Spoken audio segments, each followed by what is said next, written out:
कर्पूरगौरं करुणावतारं संसारसारम्। ओम शिवाय, जय माता दी। पुनः स्वागत है आप सभी का। 7 जून तक हमारे प्यारे प्यारे वृषभ राशि के जातक हैं। केवल विषय है धन के संदर्भ में एक बहुत बड़ा परिवर्तन आने वाला है। तो परिवर्तन कैसा होगा, पॉजिटिव है नेगेटिव है, यानी कि धन के संबंध में कुछ हानि देखने को मिलेगी या बढ़ोतरी देखने को मिलेगी, उसके विषय में चर्चा कर लेते हैं। जहाँ हमारे को यह है कि सावधानी बरतनी चाहिए, मैं प्रार्थना करूँगा आप सावधानी बरतोगे, केवल और केवल प्रॉफिट ही देखने को मिलेगा। ये निजी प्रार्थना रहेगी। पहले गोचर समझ लेते हैं मंगल बाबा का। 3 अप्रैल 2025 दिन गुरुवार थर्सडे,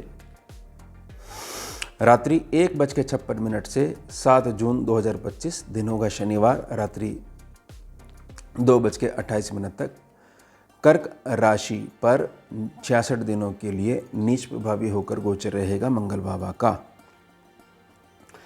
जब भी वृषभ राशि वाले आपके जीवन में धन के संबंध में बढ़ोतरी या निराशा के कुछ क्षण या दिन या कुछ समय देखने को मिलता है, तो केवल आपको एक ही ग्रह पे दृष्टि डालनी है, मंगल पे।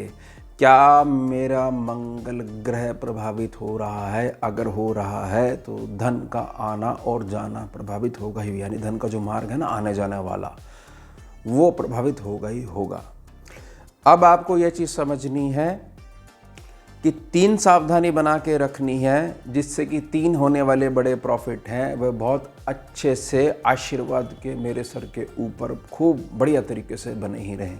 वह 3 क्षेत्र कौन से हैं, कहाँ पर क्या सावधानी बना के रखनी है जिससे हमारे को धन का लॉस नहीं हो, वह समझ लेते हैं। मंगल बाबा जहाँ पर बैठे हुए हैं, कर्क राशि में नीच प्रभावी हो गए हैं, वह जो सेक्शन है आपका तीसरा सेक्शन है। 1 भाव पीछे और 1 भाव आगे, यानी आपका जो धन स्थान है वह, आपका जो निजी प्रकृति का स्थान है, छोटे भाई बहनों का स्थान है वह, और उसके साथ में जो आपका सुख स्थान है जो कि सूर्य बाबा का घर है, जहाँ पर सिंह राशि लिखी हुई है वह। यह 3 स्थान है। यहाँ पर अगर हम कुछ सावधानी नहीं बरतते हैं तो थोड़ा सा धन का अपव्यय हो सकता है। और उसके अलावा आगे जो 4 प्रमुख दृष्टियाँ, चौथी, 7वीं और 8वीं, इसमें हमारे को लाभ ही लाभ देखने को मिलेगा। यह बात भी समझ लीजिएगा कि मंगल बेशक नीच प्रभावी हैं, लेकिन ये माता का घर है, कर्क राशि है, चंद्र बाबा की राशि है। माता के घर में आके बहुत ज़्यादा ग्रह उछल कूद नहीं करता है, सीधा होके चलता है। और साथ ही साथ कर्क राशि के प्रभाव से जो अष्टम भाव पे दृष्टि पड़ती है, यानी कि यहाँ से अगर अष्टम देखेंगे 10 सेक्शन पे, तो वह दृष्टि जब उच्च होते हैं उसके कंपैरिजन में बहुत ज़्यादा सौम्य भी हो जाती है। चलिए, क्या ध्यान बना के रखना है? पहला ध्यान ये बना के रखना है कि धन का अपव्यय कहाँ हो सकता है, वह आपका कुटुंब का स्थान, वह है आपका जोड़ा हुआ धन। अब जोड़े हुए धन पे अपव्यय कैसे हो सकता है? वह है आपका वाणी का स्थान। जोड़े हुए धन पे अपव्यय ऐसा हो सकता है कि व्यर्थ के खर्चे ऐसा संकेत कर रहे हैं कि अगर यहाँ पर खर्चा नहीं करा गया तो एक बहुत बड़ा लॉस देखने को मिलेगा, लेकिन स्थिति बनी रहेगी भ्रम की। जितना ज़रूरत हो केवल उतना ही हमारे को धन खर्च करना है। इस वाले सेक्शन को हमारे को, जोड़े हुए धन सेक्शन को हमारे को नहीं छेड़ना है।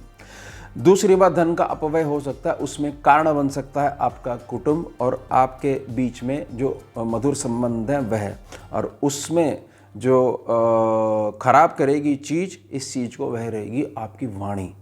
तो मधुर वाणी बना के रखते हो तो ये सेक्शन से आने वाली जो अपव्यय की धन की ऊर्जा है वह आएगी ही नहीं। बस थोड़ी सी सावधानी बना के रखते हैं ना, तो ग्रह मात्र एक संभावना होती है। उसके पश्चात जो तीसरा सेक्शन है कि आपने व्यर्थ में कोई भी ऐसा कार्य नहीं करना है जिससे कि आपकी निजी प्रकृति है वह प्रभावित होने लग जाए। मतलब प्रकृति ने आपको जैसा बनाया हुआ है उस प्रकृति से अलग होके मत चलिएगा कि मैंने बहुत ऐसा चल के देख लिया, बड़े परिवर्तन का समय आ चुका है। अपने से भागने पे हमेशा लॉस ही होता है, और इस समय जो लॉस होगा वह थोड़ा सा धन का देखने को मिल सकता है। उसके साथ में जो छोटे भाई बहन हैं वहाँ पर आपको थोड़ा सा धन का अपव्यय देखने को मिल सकता है, तो कुछ चीज़ें हैं उनका कंट्रोल बना के रखिएगा। थोड़ी सी सावधानी है, इसकी मैं प्रार्थना कर रहा हूँ। उसके पश्चात जो सुख स्थान है, सुख स्थान पर कुछ अमाउंट आपका खर्च हो सकता है। निजी प्रार्थना रहेगी कि जो चीज़ जब तक चल सकती है आपके घर में उसको चलाइए। थोड़ी सी कोई भी वाहन अगर रिपेयर मांगने लग जाता है और आपको लगता है कि ये चीज़ पुरानी हो चुकी है, उसने अभी तक आपकी इतनी सेवा करी है और तुरंत आप उसको बदलने का निर्णय ले लेते हो, तो यहाँ पर मंगल के गोचर के कारण इस प्रकार की बुद्धि और भावना, आंतरिक जो मानसिकता है वह इस प्रकार की होगी। चलिए हम इतना धन खर्च कर लेते हैं। समझे आप मेरी बात को? उसके अलावा ये होगी 3 सावधानियाँ। उसके अलावा हमारे को 3 जो बेनिफिट है उस पर हम बात कर लेते हैं। सबसे पहले जो बेनिफिट है वो बेनिफिट है जहाँ पर आपका पैसा रुका हुआ था, जहाँ से आना है और जहाँ पर आपको पैसा देना है, वह सेक्शन आपका है, छठा सेक्शन, वह बहुत ज़्यादा मजबूत होने वाला है। ध्यान रख लीजिएगा इस बात का। दूसरा सेक्शन है आपका भाग्य और पिता से आने वाला बहुत अच्छी लेवल पे उनका आशीर्वाद। और यह भी ध्यान रखिएगा जो छोटा सेक्शन है, इसको जो सीधे तौर पे जो प्रभावित कर रहे हैं वह सूर्य नारायण प्रभावित कर रहे हैं, क्योंकि वो उच्च प्रभावी चल रहे हैं। सूर्य और मंगल हो गए गुरु शिष्य परंपरा नामक योग, जो स्कैनिंग विद्या में जो बड़ा सुंदर शुभ योग, राजयोग इसको कहते हैं। ये गुरु चेला की जोड़ी है, कोई इनको हरा नहीं सकता। बस उनके बीच में जो गैप आ जाता है उसके पश्चात कुछ कठिनाई देखने को मिलती है। अब जो भाग्य सेक्शन है, भाग्य सेक्शन की मजबूती देखने को मिलेगी, यानी कि धन के संबंध में अब आपका भाग्य पूरे 65 दिनों तक, 65 से 66 दिनों तक आपके ऊपर आशीर्वाद बना के रखेगा।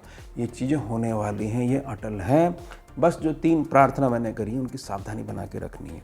अब मैंने जैसे प्रार्थना करी कि अष्टम जो दृष्टि है वह बहुत ज़्यादा सौम्य हो जाती है, तो ये ध्यान बना के रखिएगा। अष्टम दृष्टि जो सौम्य हो गई है, पूर्व में जो आपका कर्म क्षेत्र है वहाँ पर होने वाली जो कठिनाई है, वहाँ पर होने वाली जो परेशानी है, जिसके कारण से हमारे को धन के क्षेत्र के संबंध में बहुत लंबे समय तक निराशा देखने को मिली है, या कुछ भी अभी तक इतना पॉजिटिव नहीं हुआ है, मात्र खर्चे ही चल रहे हैं।